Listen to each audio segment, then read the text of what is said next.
Welcome to the first group session of Short and Sweet Philemon. It is an honor to lead you through this study, and I'm so excited and thrilled that you've chosen to study the book of Philemon with me. Today, we are specifically going to look at the context and background of this letter, who wrote it and who was it written to, as well as the first 7 verses, which give us a lot of that information already. So we're going to get into the introduction as well as the first 7 verses of this letter. But first things first, I want to make sure that you have everything that you need for this Bible study. So first, you're going to need your workbook, which looks something like this. Mine printed a little funny, so the cover is not quite what it's supposed to be, but it's supposed to look something like this, and you'll have all of your sessions and things inside it. If you ordered the PDF, you will have it printed out for you, and every person in the group should have the material in front of them. So whether you have the workbook or whether you ordered the PDF and printed it out yourself, you will need that to go through this session. You will also need your Bibles because I do not have the text printed out in the workbook for you.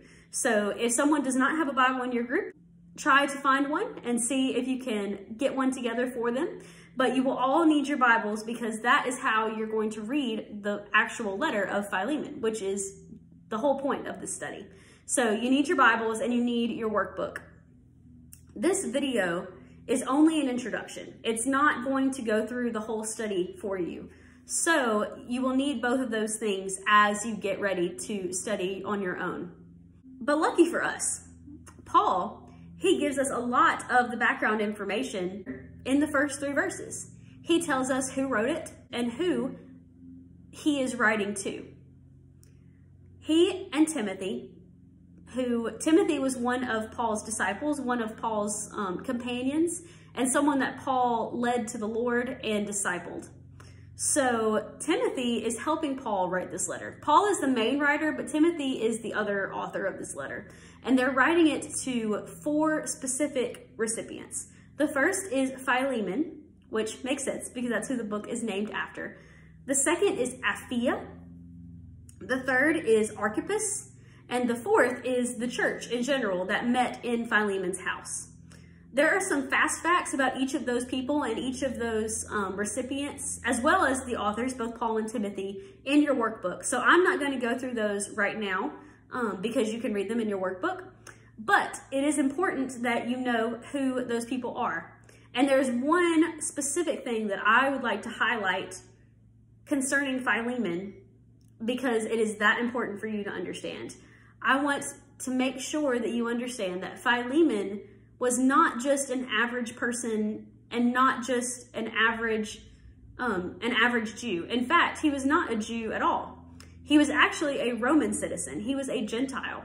And he was a wealthy Roman citizen at that. He was not just an average person. He was a prominent and wealthy Roman citizen.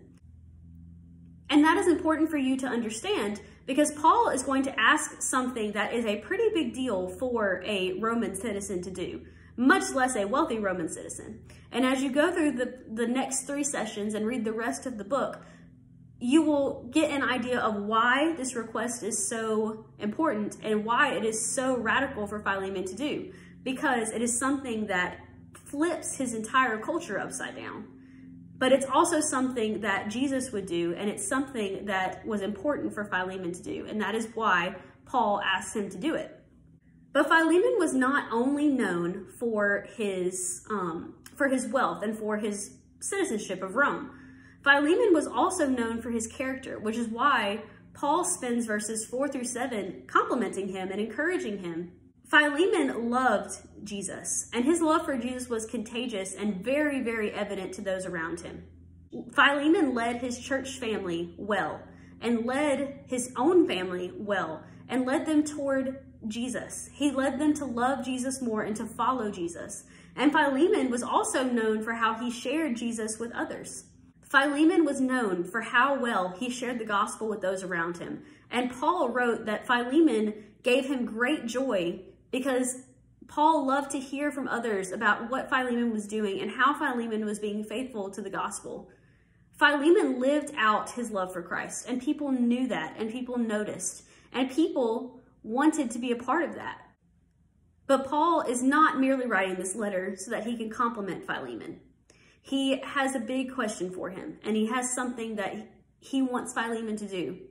And over the next 3 sessions, you will see what exactly that thing is and why it is so important.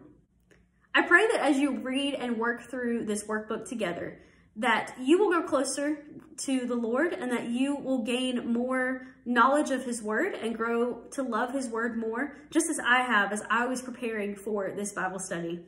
I pray that the Lord uses this short letter from Paul to speak to your heart the way that he did mine.